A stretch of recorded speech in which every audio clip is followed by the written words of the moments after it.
നമസ്കാരം, മലയാളി വാർത്തയിലേക്ക് സ്വാഗതം. കഴിഞ്ഞ ആഴ്ചയിലാണ് മെഡിക്കൽ റെപ്രസെന്റേറ്റീവായ യുവാവിനെ വീടിനുള്ളിൽ മരിച്ച നിലയിൽ കണ്ടെത്തിയത്.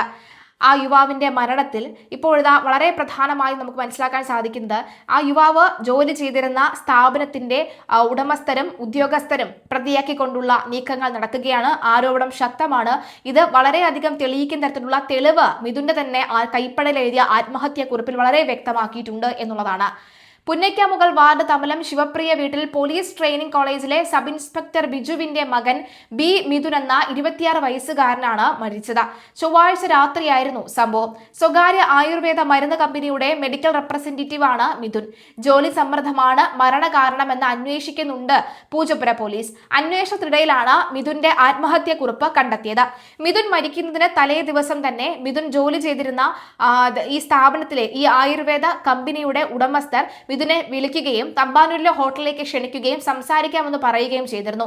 എന്നാൽ താൻ അനുഭവിക്കുന്ന സമ്മർദ്ദം കാരണം താൻ അവിടെ നിന്ന് രാജിവെക്കുകയാണ് എന്ന് പറഞ്ഞപ്പോൾ അമിതമായി ഭീഷണിപ്പെടുത്തുകയും രാജിവെക്കാൻ തനിക്ക് പറ്റില്ല, തന്റെ ജീവിതം ഇവിടെ തന്നെയാണ്, താൻ ഇവിടെ തന്നെ ജോലി ചെയ്യും, രാജിവെച്ച് അങ്ങനെ മുങ്ങാനൊന്നും ശ്രമിക്കേണ്ട എന്ന് പറഞ്ഞ് മിഥുനെ എല്ലാവരും വളഞ്ഞിട്ട് ഭീഷണിപ്പെടുത്തുകയും ഒക്കെ ചെയ്തു എന്നാണ് മിഥുൻ പറയുന്നത്. ആത്മഹത്യക്കുറിപ്പിൽ വളരെ വ്യക്തമായി ഈ കൂടിക്കാഴ്ചയെക്കുറിച്ച് മിഥുൻ എഴുതിയിട്ടുണ്ട്. മാത്രമല്ല, ഇതിന് വളരെ മുൻപ് തന്നെ മിഥുൻ ജോലിയിൽ അനുഭവിക്കുന്ന സമ്മർദ്ദത്തെ കുറിച്ച് വീട്ടിൽ പറഞ്ഞപ്പോൾ വീട്ടുകാരും ആവശ്യപ്പെട്ടത് എന്നാൽ പിന്നെ നീ ജോലി രാജിവെക്ക് എന്ന് തന്നെയാണ് വീട്ടുകാരും ആവശ്യപ്പെട്ടത്.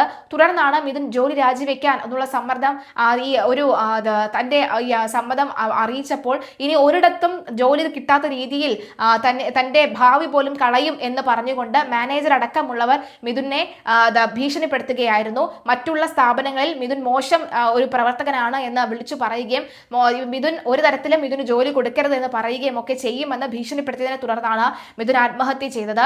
അക്ഷരാർത്ഥത്തിൽ ഒരു വളരെ പാവം പിടിച്ച ജോലി ചെയ്യുകയും ജോലിയിൽ വളരെ ആത്മാർത്ഥമായി ചെയ്യുകയും ഓവർ ടൈം ഒക്കെ ചെയ്യുകയും ഒക്കെ ചെയ്ത് ടാർഗറ്റ് തികയ്ക്കാൻ 1-2 മാസങ്ങൾ ടാർഗറ്റ് അച്ചീവ് ചെയ്യാൻ പറ്റാതെ വന്നതോടുകൂടിയാണ് സമ്മർദ്ദം സഹിക്കാൻ വയ്യാതെ അവിടെ നിന്നും രാജിവെക്കാം എന്നൊരു തീരുമാനത്തിലേക്ക് എത്തിയത്. എന്നാൽ രാജിവെക്കാൻ പോയ മിഥുനെയാണ് ഭീഷണിപ്പെടുത്തി അവർ പേടിപ്പിച്ച് തിരിച്ചയച്ചത്.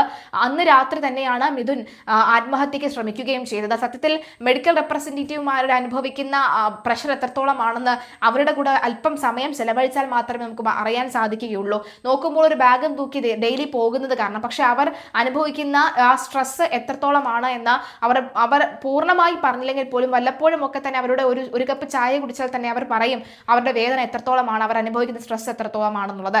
ടാർഗറ്റ് എന്നൊരു കാര്യം ഇവിടെ വളരെ പ്രധാനമാണ്. അതുകൊണ്ട് ചത്ത് കിടന്ന് ടാർഗറ്റ് അച്ചീവ് ചെയ്യാൻ ശ്രമിക്കുമ്പോഴും ചില സമയങ്ങളിൽ ചില മാസങ്ങളിൽ അവർക്കത് അച്ചീവ് ആകാൻ കഴിയാതെ പോകുന്നുണ്ട് എന്നുള്ളത് നമുക്കറിയാം. അപ്പോൾ ആ ഘട്ടത്തിലാണ് ഇവിടെ ഭീഷണിപ്പെടുത്തുകയും ഇനി ജോലിക്ക് പോകാൻ കഴിയാതെ വരുമെന്ന ഭയവും ഒക്കെ ഉള്ളത് കൊണ്ടാണ് ആ 26 വയസ്സുകാരൻ ആത്മഹത്യ ചെയ്തത് എന്ന് വളരെ വ്യക്തമാകുന്നു. എന്തായാലും അച്ഛൻ പോലീസ് സബ് ഇൻസ്പെക്ടറാണ്.